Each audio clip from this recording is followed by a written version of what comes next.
Cameroon, Bandou, Africa, Bandou, through the world, Bandou. Talking about Samuel Eto'o-Fils, le président de la Fédération camerounaise de football. Samuel Eto'o-Fils était l'invité de Claude Leroy dans l'émission Talent d'Afrique. Et il a fait quelques révélations lors de cette émission. Et il a dit des choses, les amis. Je vais vous citer cette sortie de Samuel Eto'o-Fils. Samuel Eto'o-Fils dit dans cette émission qu'il a toujours voulu être... il a toujours voulu servir le football. J'y arrive enfin. J'ai eu la chance de passer mes diplômes d'entraîneur en Espagne afin de comprendre ce qu'un entraîneur pense quand je suis en face de lui. Donc Samuel Eto'o-Fils a ses diplômes d'entraîneur. Il a tous ses diplômes professionnels, l'UFA d'entraîneur. J'ai un tout petit peu entraîné et ça s'est bien passé, mais c'est pas ce que je voulais faire. Je voulais diriger, apporter ma contribution au football camerounais, au football africain. Moi, je garde toujours mon indépendance. Il garde toujours son indépendance. Les gens rêvent de devenir ministre. Mais quand vous êtes ministre, vous êtes un peu comme en prison, car il vous faut, par exemple, les autorisations pour voyager. Moi, je préfère rester à la FECAFOOT. En répondant à cette question-là, les ambitions politiques de Samuel Eto'o-Fils, non, lui ne veut pas être politicien, il ne veut pas même être ministre.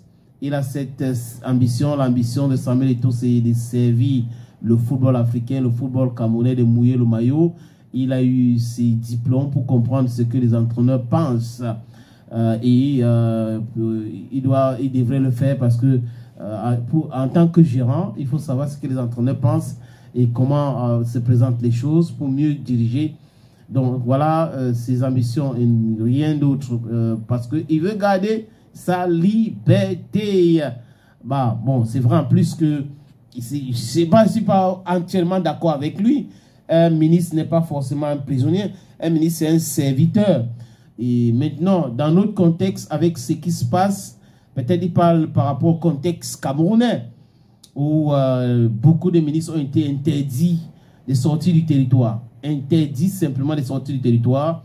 Et il faut l'autorisation express du Premier ministre pour sortir, pour des raisons que vous connaissez, parce que tout le monde sait, c'est un secret de polichinelle, que certains ministres sont sortis du Cameroun pour le bien, ou pour le bon, je sais pas, voilà, c'est pour le bon, maintenant des talk French.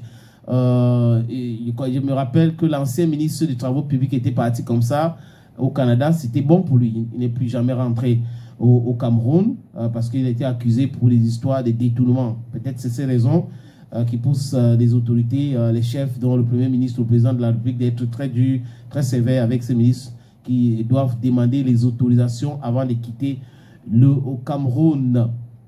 Et il y a Samuel Eto'o, bon, il dit ça, mais il faut dire que la pensée humaine aussi est évolutive. Il peut dire quelque chose aujourd'hui et demain, qui sait, qu'on lui propose un poste ministériel, est-ce qu'il va refuser, est-ce que, bon, on s'en tient à ce que Samuel Eto'o a dit. J'espère que ça ne va pas créer encore de problème entre lui et Narcisse Mouele Kombi.